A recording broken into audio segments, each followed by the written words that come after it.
Olá, pessoal, dando continuidade aqui no nosso curso de Física 1.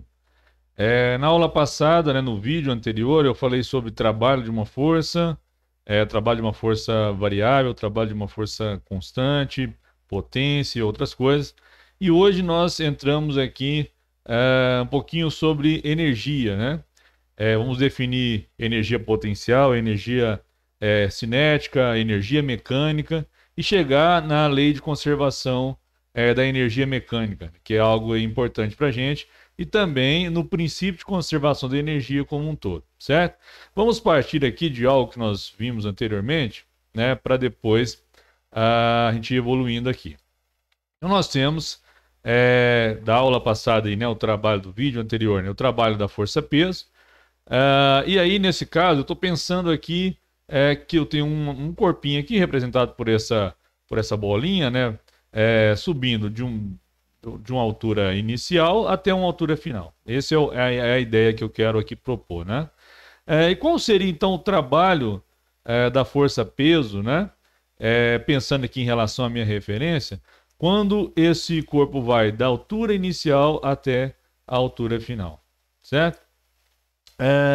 Então nós podemos definir, né, dessa maneira, né, que seria o trabalho, caso o corpo fosse levado aqui da minha referência, né, até essa altura final, certo? Menos o trabalho, caso o corpo fosse levado aqui da minha referência até a altura inicial. Aí eu fico com o trabalho apenas para ele ir da altura inicial até a altura final. Compreenderam? Então, o total até chegar à final, menos o que seria aqui da referência até essa altura inicial. Aí eu teria, então, o trabalho dessa altura inicial até a altura final. Por que eu estou fazendo isso, né? Nesse movimento de subida, nós sabemos que o trabalho é negativo, por isso que tem esse menos aqui. E aí eu poderia, eu ficaria, então, né, colocando aqui em evidência, né? mg, colocando também o menos em evidência, y final menos y inicial. Mas eu posso distribuir isso aqui da seguinte maneira, né? Colocar apenas o menos em evidência, aí eu teria mgy final, né? Menos, que aqui logicamente seria um sinal de mais, né? Menos com menos mais, mgy inicial, certo? E o que seria esse mgy final aqui? Isso é exatamente, a gente define isso aqui como sendo a energia potencial gravitacional. E esse produto aqui, energia potencial inicial. Ou seja, o produto da massa pela aceleração da gravidade, pela altura em relação à minha referência, a gente define isso como sendo energia potencial gravitacional. É isso que eu quero que a gente enxergue aqui. Então, se eu adoto esse eixo aqui, né, essa linha que eu coloquei aqui embaixo, como sendo no meu nível de referência, em relação a esse ponto que eu estou chamando aqui de um YI, né, Y inicial, esse produto MGYI é energia potencial associada a essa posição, né? Enquanto o MGYF é energia potencial gravitacional associada a essa posição. Eu gosto de dizer, né, que a energia potencial ela está relacionada com a configuração do sistema. No caso aqui, quando a gente está falando de uma força-peso, então relativa ao campo gravitacional, a gente fala numa energia potencial gravitacional. Ok? Então a gente tem aí esse tipo de configuração importante nesse caso. Daí nós podemos então escrever que esse produto, né, MGY ali, pensando aqui numa altura, é energia potencial gravitacional. E aí eu teria que o trabalho é energia potencial final, né, menos a energia potencial inicial. Isso aqui nos leva a uma variação da energia potencial. Então nós podemos dizer que o trabalho, aí eu vou explicar o porquê desse Czinho aqui, é igual a menos a variação da energia potencial. O que quer dizer esse Czinho aqui? Que é o trabalho de uma força conservativa. A força-peso é um exemplo de força conservativa e o trabalho de uma força conservativa é igual à variação da energia potencial. Então, este resultado, isso que a gente está obtendo aqui, vai ser válido apenas quando nós estivermos falando de forças conservativas, né? E o que são forças conservativas? Recordando aí também do nosso vídeo anterior. A força conservativa é aquela que o trabalho ele não depende da trajetória. né? Além disso, o trabalho num caminho fechado, numa trajetória fechada, ele é nulo. Isso é o que a gente chegou na aula passada em relação à definição de uma força conservativa, ok? Então nós já temos aqui que o trabalho da força-peso, que é um exemplo de força conservativa, é igual à variação da energia potencial, que neste caso, né, quando eu estou falando aqui de um campo gravitacional, associando aqui a força-peso, se trata então da energia potencial gravitacional, certo? Então, para a gente pensar aqui, ó, se eu tenho um nível de referência, eu tenho ali uma altura, né, uma diferença de altura em relação àquele nível de referência, eu associo a isso uma energia potencial gravitacional, ok? E se eu tiver uma mola, né? Essa mola ela pode ser comprimida, ela pode ser alongada, e nós vimos aí também no vídeo anterior que o trabalho é igual a mais ou menos kx ao quadrado sobre 2, onde o k é a constante elástica dessa mola, o x é a deformação, a gente tem a expressão o mais ou menos aqui, vai depender se a força e o deslocamento estão no mesmo sentido ou no sentido oposto, né? Também recordando aí. Do ponto de vista aqui agora de energia também, né? Vamos olhar o seguinte, vamos supor a mesma ideia, que essa mola está indo aqui x1 em relação ao ponto onde ela estaria com o seu comprimento normal, né? Sem estar esticada e nem comprimida, e aqui quando ela está aqui na posição x2. Então eu quero saber qual é o trabalho da força elástica quando ela vai de x1 para x2. Podemos pegar a mesma ideia, né? Então aqui, nesse caso, ó, vamos supondo que ela está deslocando aqui para a direita, como está indicado na figura, a força da mola, né, a força elástica, estaria atuando no sentido oposto. Então esse trabalho ele vai ser negativo, por isso do menos já aqui fora, né? É uma escolha, a gente poderia ter analisado de outra forma, né? Mas daria, obviamente, o mesmo resultado. Esse kx ao quadrado sobre 2 seria o trabalho da força elástica para ela ir aqui de O, né, da origem aqui, desse ponto onde ela não estaria elongada nem comprimida, até o máximo, né? E o kx1 ao quadrado seria, sobre 2, né, seria para ela ir desse ponto até o ponto aqui onde estaria a x1, né, essa deformação aqui, x1 em relação ao comprimento natural. Vejam só que se eu quero de x1 para x2, bastaria então a gente fazer a diferença aqui, né, pegando apenas esse intervalo aqui que a gente quer, ok? Daí nós temos então que o trabalho da força elástica ficaria dessa forma. E o que é, né, esse produto kx ao quadrado sobre 2?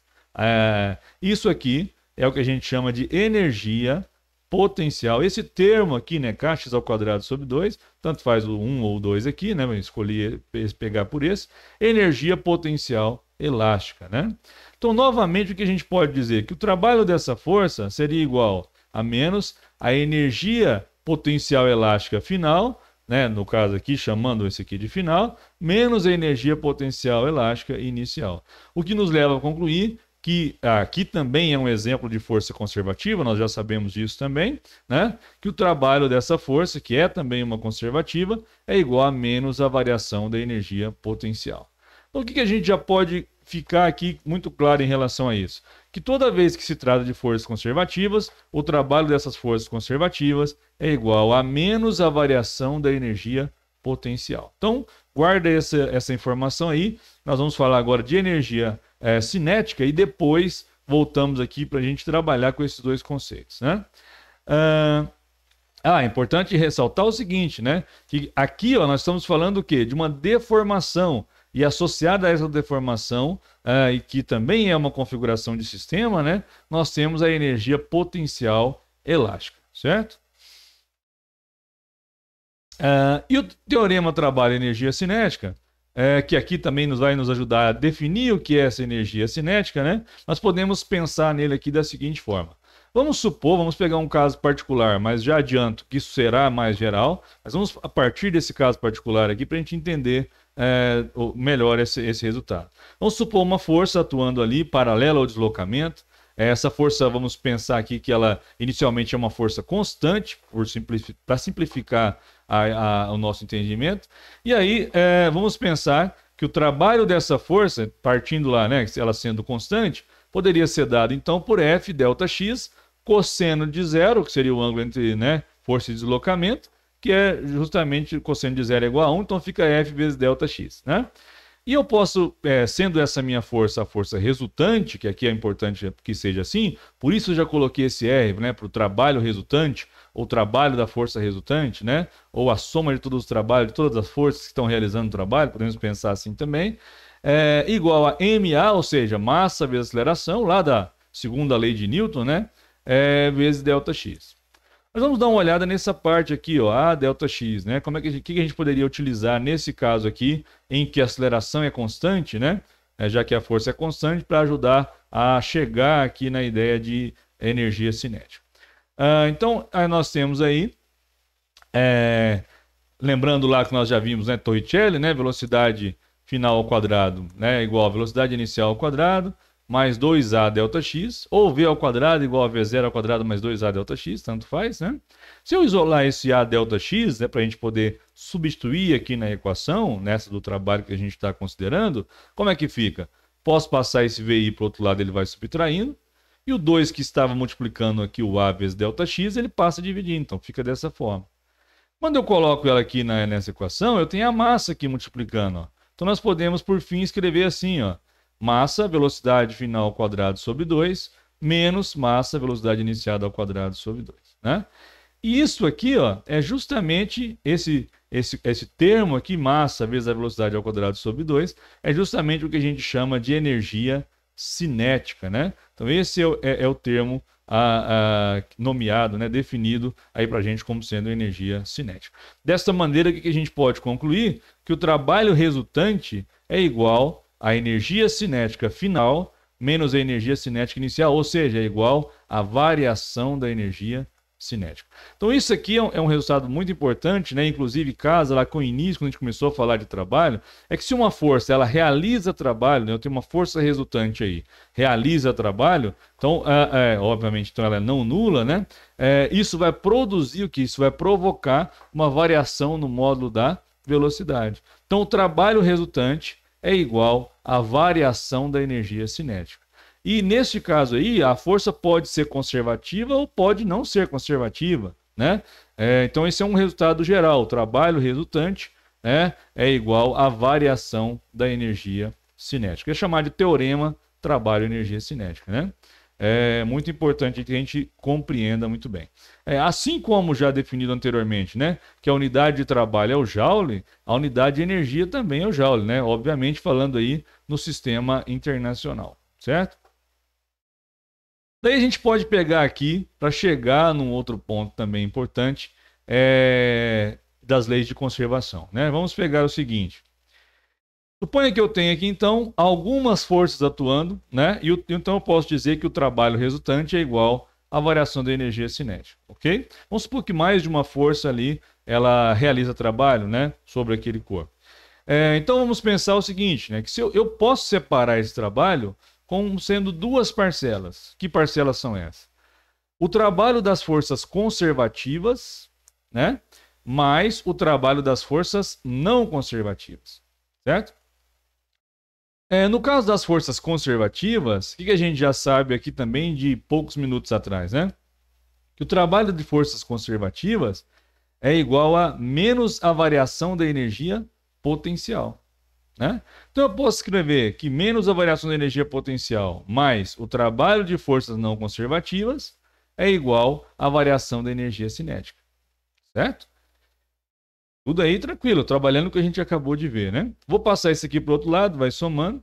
Então eu tenho trabalho de forças não conservativas igual a variação da energia cinética mais variação da energia potencial, né?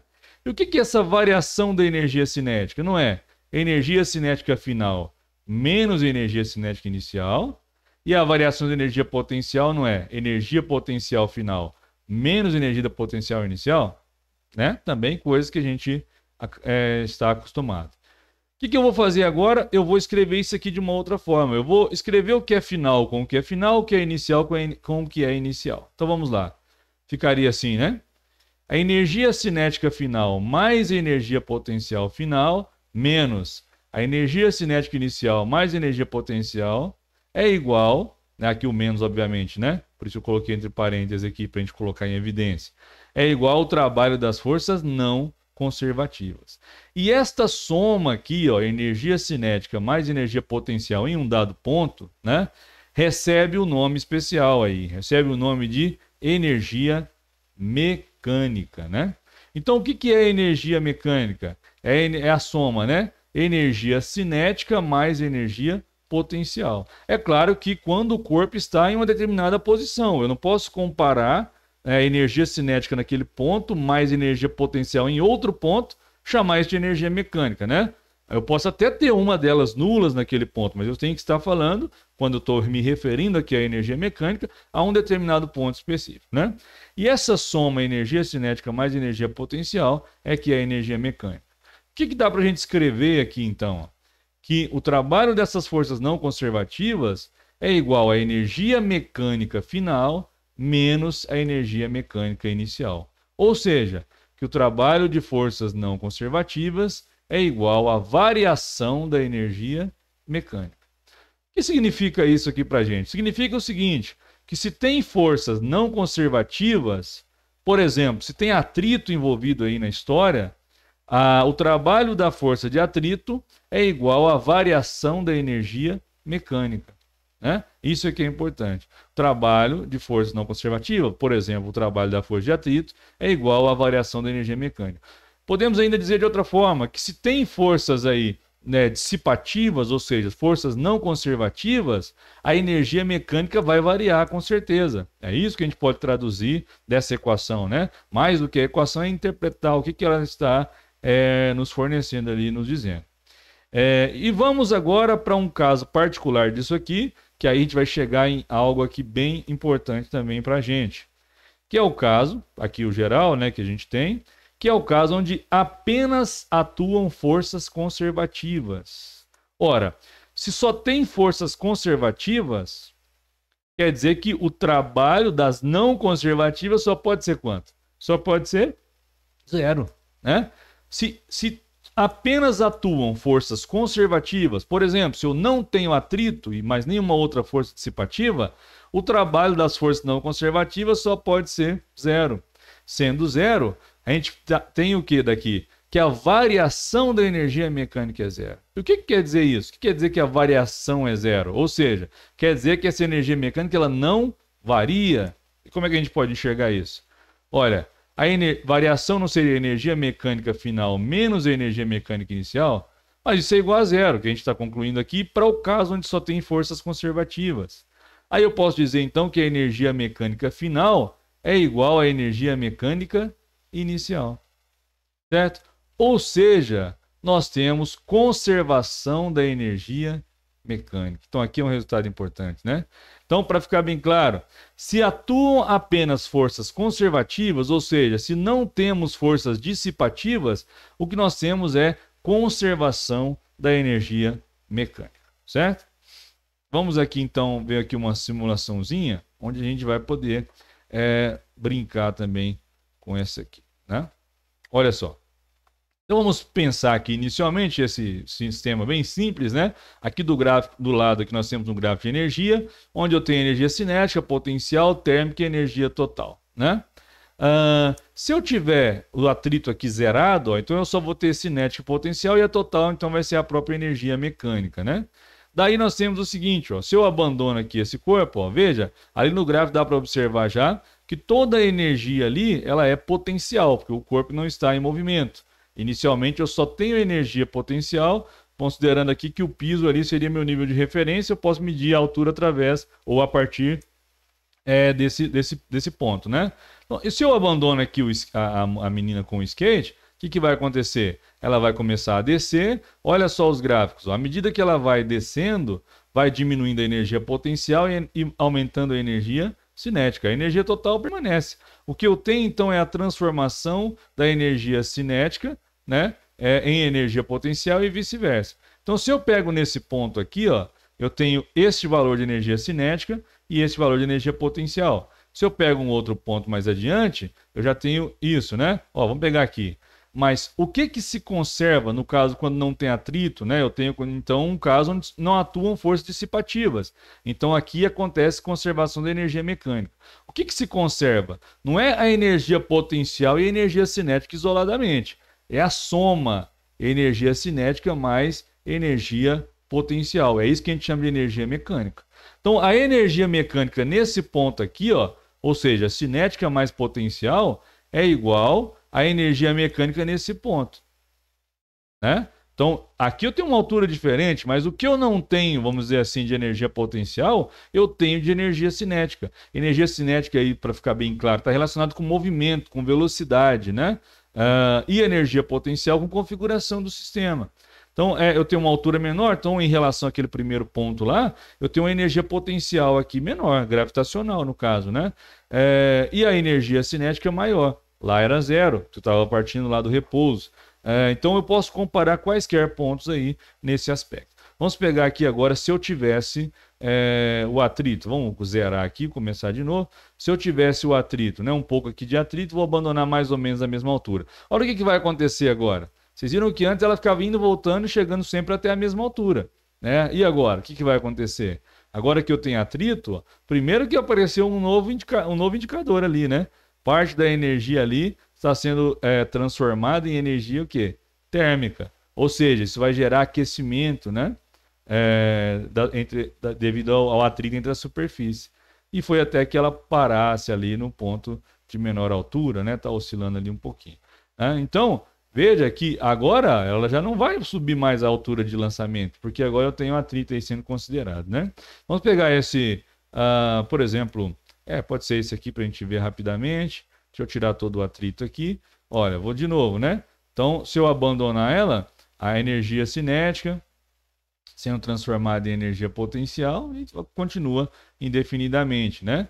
Agora, se a gente tiver, eu vou pausar aqui e vou colocar atrito na história, né? O que vai acontecer agora? Ó, vai descer, vai perdendo, né, energia aí, ou melhor, transformando energia mecânica em energia térmica, né? E aí chega uma hora que ela não consegue ali mais romper aquela barreira, ela vai ficar naquele poço ali, né? Mas vemos que a energia total ela permanece ali inalterada, certo? E se eu tiver aqui esse caso, ó, então eu poderia abandonar, primeiro deixa a menininha aqui, vamos tirar o atrito, né? Primeiro, se eu abandonar ela de uma certa altura aqui, ó, o que vai acontecer? Veja só, eu vou soltar ela aqui, ela não tem, ó, ela aumenta a velocidade, mas, ó, não consegue ali fazer o loop, né?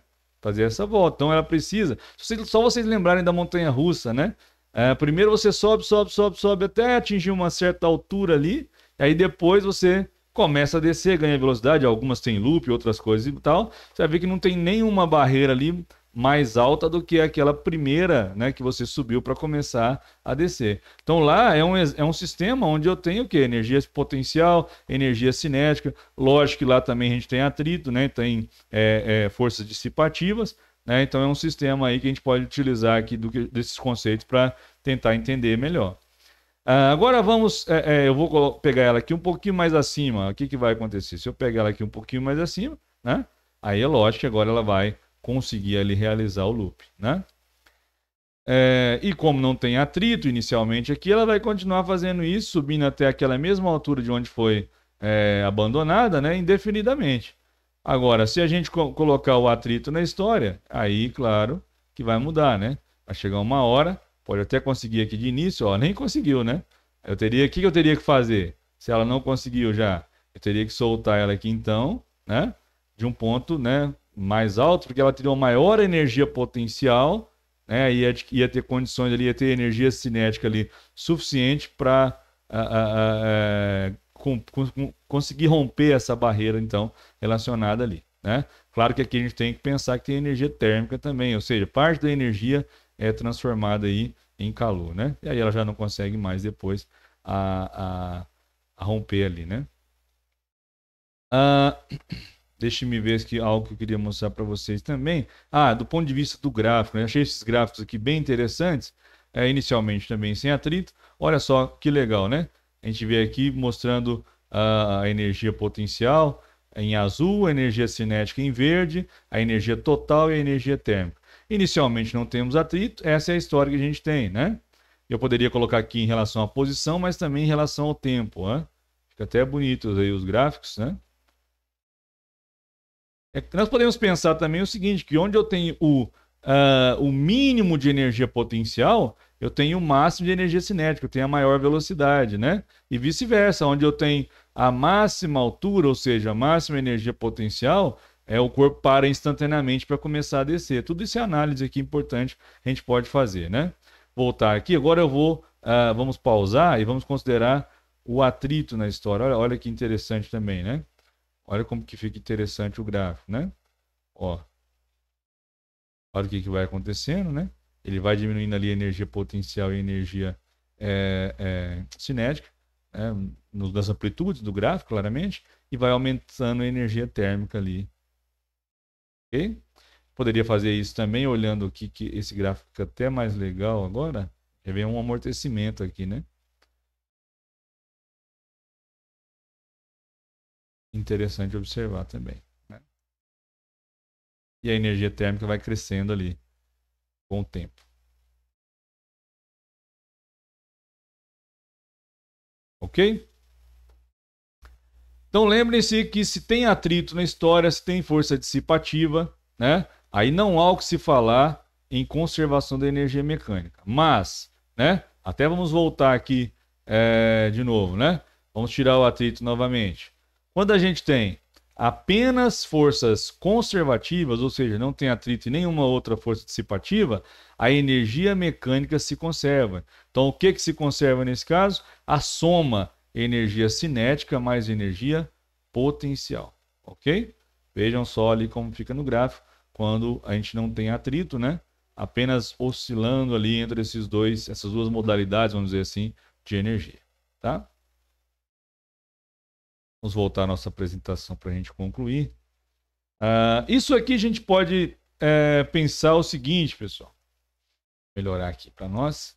Pensar o seguinte, ó. Eu poderia, então, comparar esses 3 pontos aqui, ó, que eu nomeei de 1, 2 e 3, né? E dizer que a energia mecânica no ponto 1, é igual à energia mecânica no ponto 2, que é igual à energia mecânica no ponto 3, né? Isso é verdade. O que é essa energia mecânica? Não pode perder isso de mente, que é a energia cinética mais energia potencial. É isso que é importante aí para a gente, ok? Para a gente finalizar, vamos falar aqui rapidamente, né, de algo que mais geral ainda, que seria o princípio de conservação da energia, né? Então nós chegamos lá, antes de falar da conservação da energia mecânica, né, que o trabalho das forças não conservativas era igual à variação da energia cinética mais a variação da energia potencial, que dava a variação da energia mecânica. Foi o que a gente chegou anteriormente ali. E o trabalho de forças não conservativas, ele pode ser associado também a outro tipo de variação de energia, né? Quando eu tenho o trabalho da força de atrito é negativo, né? E esse atrito entre as superfícies, geralmente a gente consegue perceber o quê? Um aquecimento entre as superfícies, né? Então eu posso associar isso aí à variação de energia interna.